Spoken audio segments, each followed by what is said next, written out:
નમસ્કાર વિદ્યાર્થી મિત્રો, આજે હું તમારી સમક્ષ સફળતાની સફરે એટલે કે સફળ થયેલા જે વિદ્યાર્થી મિત્રો છે એમના અનુભવોની શ્રેણી એટલે કે સિરીઝ લઈને આવી રહ્યો છું.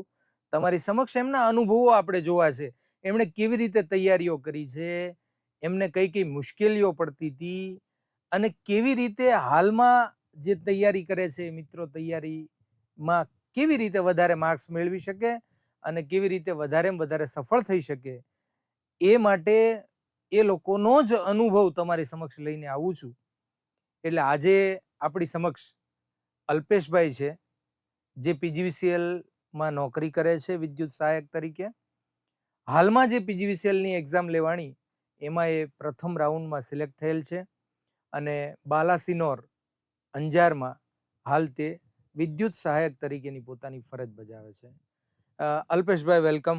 અલ્પેશભાઈ, તમે બાલાસર અંજારમાં નોકરી સુધી પહોંચ્યા તો આઈટીઆઈ થી જે ગવર્મેન્ટ જોબ સુધીની તમારી સફર આમ તો ઘણી બધી ઉતાર ચઢાવ વાળી હશે, પણ તમારો એક નાનો અમથો પરિચય મિત્રોને આપી દો, પછી આપણે આગળ વધીએ. મારું નામ બારી અલ્પેશભાઈ છે અને હાલ હું બાલાસર પેટા વિભાગીય કચેરીમાં પીજીવીસીએલમાં નોકરી કરું છું. અલ્પેશભાઈ, મારે એ જાણવું છે કે વિદ્યાર્થી મિત્રોને તૈયારી કરવામાં હાલમાં કઈ કઈ મુશ્કેલીઓ નડતી હશે? જરૂર વાત કરી દઈએ આપણે કે વિદ્યાર્થી મિત્રોને તૈયારી કરવામાં ઘણી બધી અમુક પારિવારિક હોય અથવા કોઈ પણ જાતની તકલીફ પડતી હોય છે.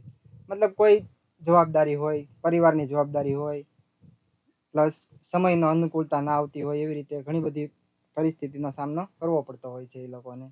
તો એ બધામાંથી એ લોકોને માત્ર 4-5 કલાકનો ટાઈમ કાઢે તોય તૈયારી થઈ શકે છે. એવું નથી કે પીજીવીસીએલની તૈયારી કરવા માટે તમારે કન્ટિન્યુ 12 કલાક કે 10 કલાક રીડિંગ કરવું પડે છે. મારું માનવું એવું છે કે તમે કન્ટિન્યુ મતલબ 4-5 કલાક તમે રીડિંગ કરો તો નો ડાઉટ કોઈ પ્રશ્ન જ નથી કે તમારે શરત ચૂકથી તો તમે રહી શકો એમ. અલ્પેશભાઈ, ઘણા વિદ્યાર્થીઓનો સવાલ એવો હોય છે કે સાહેબ અમે નોકરી કરીએ છીએ અને અમારે તૈયારી કેવી રીતે કરવી? તો મને આમ એ જે શિક્ષક તરીકે અમને એવું લાગે કે એ રીઝન કરે છે, બરોબર, બાનું કાઢે છે, અને તૈયારી કરવી હોય તો કરી શકે. આ બાબત વિશે તમારું શું કેવું છે? બરાબર છે, તમારી કેવી વાત સત્ય છે કે મતલબ એ વિદ્યાર્થીઓનું બહાનું છે. જોબ અત્યારે તમે કોઈ બી કંપનીમાં કે બીજી કંપનીમાં પ્રાઇવેટ કંપનીમાં જોબ કરતા હો, નોકરી કરતા હો, તો 8 કલાક કે વધીને 10 કલાકનો સમય હોય તોય તમારી પાસે દિવસ દરમિયાન 12 થી 13 કલાક વધતા હોય છે. એમાંથી તમે રૂટીન ક્રિયામાં તમે 4-5 કલાક કાઢો તોય તમારી પાસે સમય વધતો હોય છે. તો મારું માનવું એવું છે કે 4-5 કલાકનો સમય કાઢીને તમે તૈયારી કરી શકો છો. હું તો અલ્પેશભાઈ એવું કહું છું કે દાખલા તરીકે રૂટીનમાં એમની 7 કલાકની ઊંઘ કાઢી નાખો, બીજું બધું રૂટીન કામ કાઢી નાખો, તો 2 કલાક તો એવી મળી રહે કે જેમાં એ તૈયારી કરી શકે. નો ડાઉટ થઈ જાય. હા, 2 કલાક બરાબર. વિદ્યાર્થીઓના મનમાં એક મક્કમતા હોવી જોઈએ કે ભાઈ મારે તૈયારી કરવી છે, તો પછી 2 કલાકની તૈયારીમાં એ તૈયારી થઈ શકે છે. અને આ તૈયારી માટે મારું પોતાનું માનવું એવું છે કે હું ક્યાંય તમને એવું લાગે કે સાહેબ તમે જે વિચારો છો એક શિક્ષક તરીકે છે, વિદ્યાર્થી તરીકે અમને આવી તકલીફો પડતી હોય છે ને આ થોડું અમને અઘરું લાગતું હોય તો એ તમે મને જણાવજો. મારે તમને એ કેવું છે અલ્પેશભાઈ કે સામાન્ય રીતે છે ને પેલા તો કોઈ વિદ્યાર્થીનો ગોલ નક્કી નથી હોતો. બરાબર. અને એને જ્યારે પોલ ટેસ્ટ આવે ને ત્યારે એ જાગે છે. બરાબર. મતલબ એ સાહેબનું કેવું બરાબર છે. હવે થોડો પ્રતિક્રિયા આપી દઉં કે અમુક વિદ્યાર્થીઓને એવું હોય કે ભાઈ પોલ ટેસ્ટ આવશે પછી સમય મળશે એમ તૈયારીમાં ટાઈમ મળતો નથી પછી. એટલે એવો સમયની વાટ ન જો, પોલ ટેસ્ટની વાટ ન જો, તૈયારી કરવી છે. આપણે એક જ રસ્તો છે, આપણને ખબર છે કે આપણે પીજીવીસીએલ કે ગમે એમજીવીસીએલ, ડીજીવીસીએલ, યુજીવીસીએલ કે ગેટકોમાં કે જેટકોમાં ગમે એમ આપણે નોકરી કરવી છે, બરાબર છે. તો પછી એ સમયની વાટ ન જો. મારું કેવું એવું છે તમે એ સમયની રાહ ન જો, પોલ ટેસ્ટ આવશે પછી આપણને સમય મળશે ને તૈયારી કરશો. આજની વાત અત્યારથી તૈયારી ચાલુ થતી હોય ને તો કાલની રાહ ન જો. હું તો એમ કહું છું. ખૂબ સરસ વાત છે. અત્યારથી ચાલુ કરો એમ મારું માનવું એવું છે. અને મારા જે અનુભવના અંતે હું તમને વાત કરું તો જે સફળ વિદ્યાર્થીઓ છે ને એમનો આપણે અનુભવના અંતે એટલી તો ખબર પડી ગઈ કે લાંબા સમયની જો તૈયારી હોય છે ને એ વિદ્યાર્થીઓના સફળ થવાના ચાન્સીસ સૌથી વધારે હોય છે. સાચી વાત છે, બિલકુલ. કે લાંબા સમયની તૈયારી હોય તો એને એક્ઝામ સમયે કોઈ પણ જાતનું ડિપ્રેશન કે પ્રેશર રહેતું નથી. પ્રેશર રહેતું નથી. ખૂબ સરસ હા, વાત છે. કારણ કે ઓલરેડી એક્ઝામ માટે તૈયાર જ હોય છે અને બીજા જે લાસ્ટમાં તૈયારી કરવામાં આવે છે કે ભાઈ એક્ઝામ આવી કરી નથી તૈયારી કરી શકતા કે કોઈ પણ જાતનું બીજી તૈયારી નથી કરી શકતા. તો અલ્પેશભાઈ, હું તમને એક હાવ ટૂંકી માહિતી માગું કે વિદ્યાર્થીઓને સફળ થવું હોય, બરાબર, તો આમ તો ઘણી વખત શું હોય છે કે તમે જે વાત કરી ને કે પોલ ટેસ્ટ આવે પછી તૈયારી કરવા લાગે, તો ખાસ કરીને તો એવું છે કે પછી તો મટીરિયલ ગોતવાનું, શું વાંચવાનું, બરાબર. ઓલો ઠોઠ નિશાળીઓ જાજુ મટીરિયલ ભેગું કરે એમ કરીને બધું આનું નાનું નાનું નાનું બધું ભેગું કરીને માચડો ભેગો કરે અને વચ્ચે જેમ પરણેતરની પૂજા કરાવવા માટે ગોરદાદા બે એમ બેસે ને પાછો બેસીને ઘડીક 5 મિનિટ પછી વિચાર આવે કે હવે કાલથી શરૂ કરું, આજ માવો ખાઈને ભાઈબંધો હારે થોડોક બેહી લઉં, આરામ કરી લઉં અને કાલથી જો તૈયારી શરૂ કરું.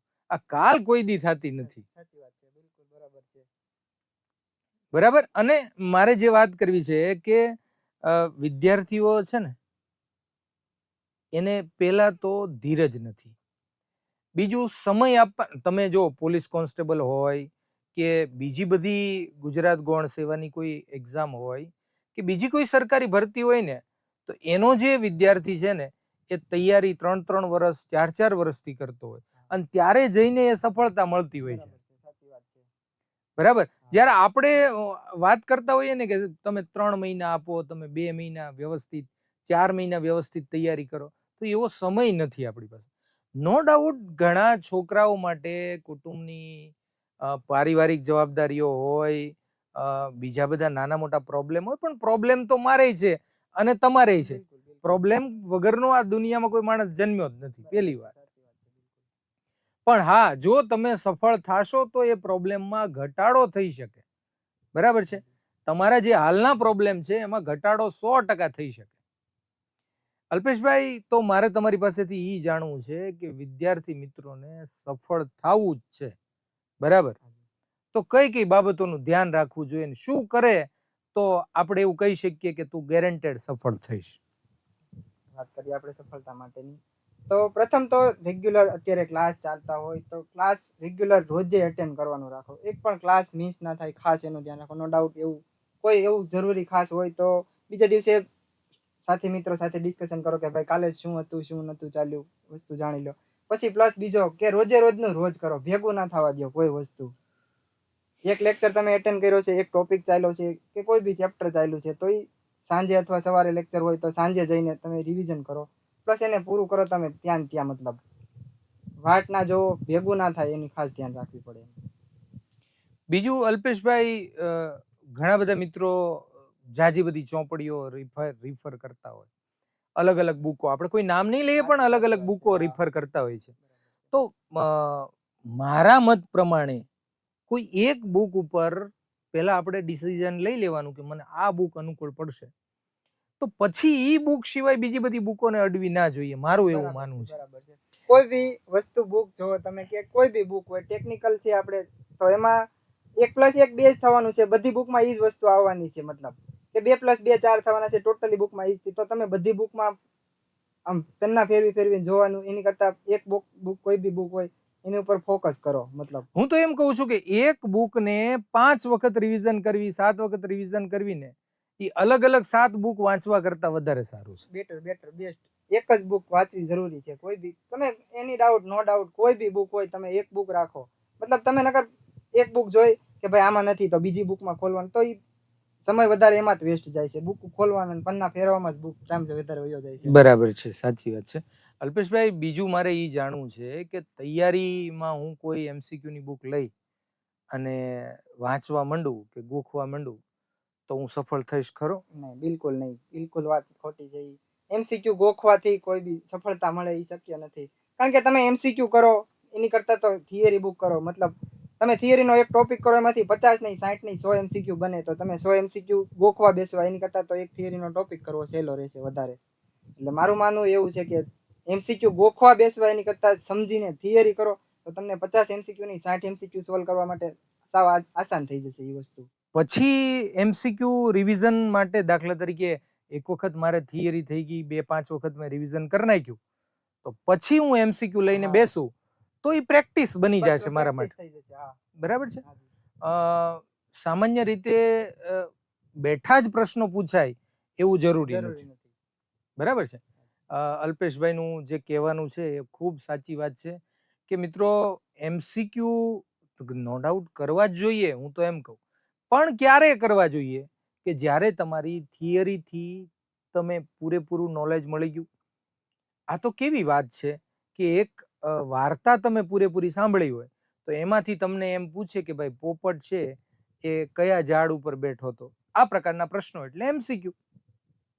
પણ તમે એ વાર્તામાં જો જોયું હોય કે પોપટ છે એ આંબાના ઝાડ ઉપર બેઠો હતો અને ત્યાંથી પછી ઉડીને જાય છે, આ પ્રકારની જો વાર્તામાં એક વાક્ય આવ્યું હોય તો પછી એ અલગ અલગ પ્રકારનું પ્રશ્ન પૂછી શકે. જેમ કે બીજો પ્રશ્ન, આંબાની ડાળ ઉપર કયા પ્રકારનું કયું પક્ષી બેઠું હતું, લ્યો આ બીજો પ્રશ્ન પૂછ્યો એને. સવાલ ઓલા વાક્ય જે આપણે વાર્તા સાંભળી એનું એક જ વાક્ય, પણ સવાલ કયા થયા, બે બન્યા. એટલે કયું પક્ષી બેઠું હતું આંબાની ડાળ ઉપર અને પોપટ છે એ કયા ઝાડની ડાળ ઉપર બેઠો હતો. સમજાય છે મિત્રો? તો આ રીતે તમે પહેલા થિયરી કરો અને પછી જો તમે એમસીક્યુ તરફ આગળ વધો. અને મારું એવું કેવું છે અલ્પેશભાઈ કે ટેસ્ટ વિશે તમારું શું કેવું? ટેસ્ટ વિશે તો ટેસ્ટ વિશે હાજી જણાવીએ. ટેસ્ટ વિશે તો કે રેગ્યુલર ટેસ્ટ એટેન્ડ કરો, કોઈ બી ટેસ્ટ મિસ ન કરો. પ્લસ સાહેબને ટાઈમ હોય ના હોય ટેસ્ટ તો મિત્ર સર્કલમાં, ફ્રેન્ડ સર્કલમાં કોઈ બી એક ટોપિક લ્યો. મિત્રમાં 3-4 મિત્રનું સર્કલ હોય તો દરેકને જણાવો કે ભાઈ તું આ ટોપિકમાંથી 10-15 સવાલ કે 30 સવાલ કાઢ. બીજાને કહો કે તું ભાઈ આ ટોપિકમાંથી 30 સવાલ કાઢ. સામસામે એકબીજા એટેન્ડ કરાવો ટેસ્ટ તો વધારે બેટર રહેશે. અઠવાડિયામાં તમે 5 થી 7 ચેપ્ટરની એ રીતે ટેસ્ટ કરશો તો ટોટલી તમારે સવાલ ક્લિયર થઈ જવાના છે. તમારી થિયરી બેઝિક તો પહેલેથી છે જ તે. તમે એમાંથી એમસીક્યુ તમને નવા જાણવા મળશે. બીજું આઈટીઆઈ પૂરું થાય પછી ઘણો બધો સમય એપ્રેન્ટિસમાં વયો જાય, બુક અડેલી ના હોય. ઘણા મિત્રોને તો કેવી રીતે તૈયારી કરવી ને એ ના ખબર હોય. હા, ઘણા બિચારા. અને જો એક મને આમ તો હું આ બધા વિદ્યાર્થીઓ સાથે ખૂબ લાગણીથી જોડાયેલો છું, બરાબર. કારણ કે આપણે બધા છે ને મધ્યમ પરિવારમાંથી આવનાર અને એ વિદ્યાર્થીઓને નોકરીની જરૂરિયાત 100% છે, બરાબર. હવે કારણ કે એના પરિવારમાં એ પહેલો નોકરીએ લાગતો હોય એવા વિદ્યાર્થીઓ ઘણા બધા મારા સફળ થયેલા વિદ્યાર્થીઓ છે, એટલે મને ખબર છે. મને જો કોઈ પૂછે ને કે સાહેબ મારે સફળ થવું છે તો હું એને એમ કહીશ કે પહેલા તારો ગોલ બનાવી નાખ. અલ્પેશભાઈ, આ વખતે અમે એક નવો અભિગમ લઈને આવી રહ્યા છીએ કે દરેક વિદ્યાર્થીએ પોતાની બુક ઉપર પોતાનો ગોલ લખી નાખવાનો. મારે 90 લાવવા છે, 95 લાવવા છે, 93 લાવવા છે, 98 લાવવા છે. કારણ કે ગોલ વગરનો કોઈ વિદ્યાર્થી છે ને મહેનત નહીં કરી શકે. બરાબર. ગોલ તો હોવો જ જોઈએ કે ભાઈ એક વખત આપણે ગોલ બનાવી નાખીએ પછી આમ તો એવું કહેવાય છે કે એક વખત ગોલ બનાવી નાખો એટલે 50% સફળતા તો 100% મળી જાય. બરાબર. પછી તો કે મહેનત કરવા માંડો. અને મહેનત કરવામાં એવું નહીં વિચારવાનું મને યાદ રહે છે, મને નથી યાદ રહેતું. એક આંબાની એક વાર્તા તમને કહું એટલે તમને બહુ ખ્યાલ આવશે. તમારા ફળિયામાં તમે આંબો વાવો અને તમે વિચારો કે આને 1500 કેરી આવવી જ જોઈએ ગમે એમ કરી, તો શું 1500 કેરી આવવા માટે તમે લક્ષ્ય તો નક્કી કર્યું, બરાબર. પણ એની ચિંતાય કર્યા તમે ચિંતાય કર્યા કે આને 1500 આવશે કે નહીં આવે, આવશે કે નહીં આવે. હું તો અલ્પેશભાઈ એમ કહું છું કે નેગેટિવ વિચારો છે ને એ અસફળતાના પાયાનું મૂળ કારણ છે, બરાબર. એટલે એમાં શું થાય કે તમે ચિંતા કરતા રહેશો ને કે આમાં કેરી આવશે કે નહીં આવે, આવશે કે નહીં આવે. એમાં તમે એને ટાઈમે પાણી પાવાનું ભૂલી જાઓ છો, ટાઈમે ખાતર નાખવાનું ભૂલી જાઓ છો, ટાઈમે દવા છાંટવાનું ભૂલી જાઓ છો, બરાબર. એટલે તમને નક્કી કરો કે એ ઝાડને 90% તો નહીં ફળ આવે. શું કામ? કારણ કે તમે ટાઈમે એને પાણી નથી પાયું, ટાઈમે ખાતર નથી નાખ્યું, ટાઈમે ગોડાણ નથી કર્યું, ગોળ્યું નથી, બરાબર. થડની આસપાસ ઘણો બધો કચરો છે કે બીજું કોઈ એને નુકસાન કરતા જીવજંતુઓ છે તો તમે ટાઈમે દવા નથી છાંટી. પણ એના બદલે તમે એક આંબો વાવો છો, બરાબર, તો એને ટાઈમે દવા પાવ, ટાઈમે એને પાણી આપો, ટાઈમે દવા છાંટો, એને છાણિયું ખાતર નાખો. આ બધી જ વસ્તુઓ જો તમે ટાઈમે કરશો ને તો 100% તમારે 1500 ની 2000 કેરી આવશે. બરાબર. એટલે મિત્રો હું તમને એમ કહેવા જાઉં છું કે ગોલ નક્કી કર્યા બાદ ચિંતા નહીં કરવાની કે મારથી થશે કે નહીં થાય, થશે જ. એના માટે શું કરવાનું? તો કે રોજ પાણી પાવાનું. બરાબર. રોજ પાણી પાવું એનો મતલબ શું? કે આપણું જે ગોલ છે આપણને ભૂલાવો ન જોઈએ. આપણે રોજ એના માટે રિવિઝન કરવાનું, રોજ વાંચવાનું, રોજ એને યાદ કરવાનો પ્રયત્ન કરવાનો. અને અલ્પેશભાઈ, બીજી એક વાત હમણાંથી અમે ઇમ્પ્લિમેન્ટેશન કર્યું છે ઓફલાઈન બેન્ચમાં, અને છોકરાઓ ઓનલાઈન બેન્ચના છોકરાઓને માર્ગદર્શન આપ્યું છે. અને છોકરાઓમાં અત્યારે એક જે રિઝલ્ટ મેં જોયું ને, અનબિલીવેબલ રિઝલ્ટ જોયું. કેવી રીતે? કે તમે કોઈ પણ ઓનલાઈનનો વિડીયો આવે છે, લાઈવ ક્લાસ આપણો હોય છે, તમે એને સમજી લ્યો, ના સમજાય તો તમે પ્રશ્ન તો પૂછી જ શકો છો. એટલે તમે એક વખત એ ઓનલાઈનનો વિડીયો તમે જોયો, લાઈવ ક્લાસમાં જોડાણા, પછી જ્યારે એ અપલોડ થઈ જાય એટલે પાછો ફરી વખત જોઈ નાખો એને એક વખત, અને પછી તમે જે બુક છે આપણી એમાંથી તમે 1-2 વખત વાંચી નાખો. એટલે શું થયું કે તમને એ વસ્તુ સમજાઈ ગઈ, તમને એ વસ્તુ આવડી ગઈ. પણ હવે જ્યારે તમે એ એક બુકમાં તમે લખવા બેસશો કે મને કેટલું આવડે છે, તો શરૂઆતના 10-12 દી તો કાંઈ નહીં લખાય. અલ્પેશભાઈ, 2 લાઈન પણ ન લખાય. બરાબર. ત્યારબાદ તમને એ વસ્તુ યાદ આવવા માંડશે કે તમે શું વાંચ્યું. કારણ કે મગજ છે, શરીર છે, એ કસરતથી જ આગળ વધી શકે છે. એટલે મગજની કસરત શું? તો કે યાદ કરવું. અને હકીકતે વિદ્યાર્થી મિત્રો, હું તમને પૂછું કે એક્ઝામમાં પેપર આપણી સામે હોય ત્યારે આપણે શું કરવું પડે? યાદ જ કરવું પડે. તો યાદ કરવાની પ્રેક્ટિસ અત્યારથી જ કેમ ન કરીએ? બરાબર. એટલે વિદ્યાર્થી મિત્રો જો આ રીતે તૈયારી કરે ને, તો એને સફળ થતા કોઈ ના રોકી શકે. અલ્પેશભાઈ, તો વિદ્યાર્થીઓ આ રીતે વાંચે, તૈયારી કરે તો સફળ થાય. તો હવે આપણે એ જાણવું છે કે નિષ્ફળતાના કારણો કયા કયા હોય છે? નિષ્ફળતાનું પ્રથમ કારણ તો તમારી આળસ છે. પહેલું તો કહીએ ને તો આળસ, કે ભાઈ આજ કરશું, કાલ ચાલુ કરીએ, કાલનું પરમ દિવસે કરશું. ખૂબ સરસ વાત છે. શરૂઆત જ ન કરવી એ નિષ્ફળતા છે. બરાબર. નિષ્ફળતાનું પ્રથમ કારણ ગણીએ તો એ જ છે કે ભાઈ કાલ ચાલુ કરશું, પરમ દિવસે ચાલુ કરશું. એની કરતા તમારે સફળ થવું જ છે, તમે ગોલ નક્કી કરેલો છે કે ભાઈ આપણે સફળ થવું જ છે, તો કાલ શું કામ, કલાક રહીને શું કામ? હું તો એમ કહું છું કે તમારે સફળ થવું છે તો અત્યારે જ મંડી પડો, 20 મિનિટે. ભાઈ આપણે સફળ થવું છે તો લઈને ચોટી પડો, ચોપડા લઈને. કોઈ બી તમે ક્લાસની તૈયારી કરો છો તો ક્લાસમાં રેગ્યુલર રહેવું પડે સફળતા થવા માટે. રેગ્યુલર લેક્ચર ભરવા પડે, ટેસ્ટ રેગ્યુલર દેવી પડે. બીજું, અસફળ જે વિદ્યાર્થીઓ થાય છે એમાંનું એક કારણ મેં એ પણ જોયું છે કે છોકરો મહેનત કરે છે પણ એને બિચારાને યોગ્ય માર્ગદર્શન નથી, અને એના કારણે MCQ ની બુક લઈ અને વાંચવા માંડે છે. જો એમાંથી પૂછાય તો આપણા ભાગ, નહીતર પૂરું. બરાબર. સિલેબસ 12નું પેપર હતું. પણ હું તો એમ કહું છું કે સમજી વિચારીને તૈયારી કરો ને તો સફળ થતા તમને કોઈ ના રોકી શકે. એની પાછળનું કારણ છે કે તમે જે ગોખવા માટે સમય બગાડશો ને તો એ મગજ ઉપર ભારણ રહેશે, એને યાદ રાખવું પડશે. બરાબર. જ્યારે સમજીને તમે તૈયારી કરી હશે ને તો તમને ગમે એ ફેરવીને ગમે એ સવાલ પૂછશે, તમે એનો જવાબ આપી શકશો. અને હવે સમય જતા કોમ્પિટિશન વધતી જાય છે, એટલે દરેક જે મિત્રો છે એ તૈયારી તો કરવાના છે. બરાબર. તો ભીડ से आगे जाना है तो क्या करना पड़ेगा? कुछ एक्स्ट्रा, બીજા કરતા કંઈક એક્સ્ટ્રા કરવું પડે. બરાબર. અલ્પેશભાઈ, બીજું તમે વિદ્યાર્થીઓને જે કંઈ ધ્યાન રાખવું પડે એવી કઈ કઈ બાબતો તમે વિદ્યાર્થી મિત્રોને કહેવા માંગો છો? બિલકુલ જણાવી દઈએ. પહેલી વાત તો કે પ્રથમ તમારે જે સાહેબે કીધું એમ કે તમારે ગોલ નક્કી કરવો પડે.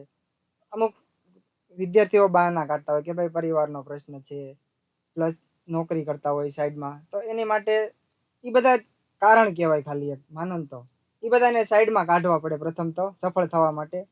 એ બધી વસ્તુ તમારે સાઈડમાં કાઢીને આપણે નક્કી કરી લેવાનું ભાઈ આપણે એક જ કરવાનું છે. PGVCL કે ગેટકો કે ગમે કોઈ પણ કંપની હોય એમાં આપણે નોકરી લેવી જ છે ફરજિયાત. બરાબર. તો પછી એને ગોલ કરો નક્કી. એમ ઘણી વખત કેવું થાય છે કે પહેલી વખત નિષ્ફળ થાય ને પછી બીજી વખત પરીક્ષા દેવા ખાતર દેતા હોય છે. અને હું તો એમ કહું છું કે પહેલી જ વખતમાં કેમ સફળ ન થઈ જઈએ? આપણે ઓલી ગામડામાં કહેવત નથી કે સુવાવડ કરતા કસુવાવડમાં પીડા જાજી હોય, અને પરિણામ શૂન્ય હોય. બરાબર? સાચી વાત છે સાહેબ તમારી. મારે જ ખુદનું મારું આપું છું એક્ઝામ્પલ કે મેં પહેલી વાર એક્ઝામ આપી ત્યારે મારેથી 79 માર્ક આવ્યા હતા. જો એ સમયે હું તો હતાશ થઈને બેઠી ગયો કે ભાઈ હવે PGVCL નથી કરવી, બીજું કોઈ બી આડવડી આપણે ગમે એ નોકરી જોબ નાની મોટી ગોતી લઈશું, તો હું અત્યારે જે મુકામે છું ને હું ખુદ ત્યાં ના હોત. મેં તૈયારી ચાલુ રાખી કે ભાઈ એકવાર નિષ્ફળતા મળી એનું કારણ જાણ્યું આપણે કે ભાઈ આપણે જોબ હતી કે કોઈ પણ વસ્તુ હતી ક્યાંક ને ક્યાંક આપણી કચાશ રહી ગઈ છે, તૈયારીમાં કચાશ રહી ગઈ છે કોઈ પણ જાતની. તો એ બધા કારણો જોયા પછી આપણે લાગી ગયા કન્ટિન્યુ આપણે નોકરી. પણ અલ્પેશભાઈ, મને જ્યાં સુધી યાદ છે ત્યાં સુધી તમારે બીજી વખતે જોબ તો હતી જ, પણ તમે એમાંથી ટાઈમ કાઢ્યો. સમજી ગયા તમે?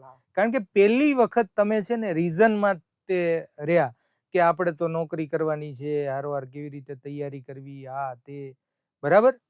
અને આમાં શું છે કે ચોપડી લઈને અત્યાર સુધી બેઠા ન હોય ને, હવે બેસવું થોડું અઘરું લાગતું હોય, પણ એક વખત ગવર્મેન્ટ જોબ મેળવવાનો આ સહેલામાં સહેલો રસ્તો છે. અલ્પેશભાઈ, આનાથી સહેલો રસ્તો ગવર્મેન્ટ જોબ મેળવવાનો બીજો કોઈ નથી. સાચી વાત છે. કારણ કે તમે જોવો તો તમે આમાં સંખ્યા હોય તો 7-8 હજાર એમાંથી ભરતી થાય. માનો 500 તો વર્ષ દરમિયાન 500 ની તો ભરતી થાય જ છે કન્ફર્મ. તો તમારે 5000 માંથી 500 કે 7000 માંથી 500 આવવાનું, અને ઓલા લાખોમાં ફોર્મ ભરાતા હોય, 12-13 લાખ 15-15 લાખ 15 લાખ ફોર્મ ભરાતા, અને એમાંય બબ્બે ટેસ્ટ લેવાતી હોય. બરાબર છે? તો વિદ્યાર્થી મિત્રો, સફળતા માટે કોઈ શોર્ટકટ નથી. સફળતા માટે સતત પ્રયત્ન, એક મગજમાં ગોલ અને એક દ્રઢ ઈચ્છાથી તમે લાગી જાઓ ને મિત્રો, તો સફળતા એ તમારા ચરણોમાં હશે. અને હું દરેક મિત્રો પાસે આશા રાખું છું કે આજે જે આપણી સમક્ષ અલ્પેશભાઈ છે, એવી રીતે આપ બધા મને મળવા આવો, તમારી સફળતાની ગાથાઓ ઘણા બધા મિત્રોને તમે સફળતા માટે માર્ગદર્શન આપો, એવી આશા સાથે હું અને અલ્પેશભાઈ આપની રજા લઈએ. Thank you.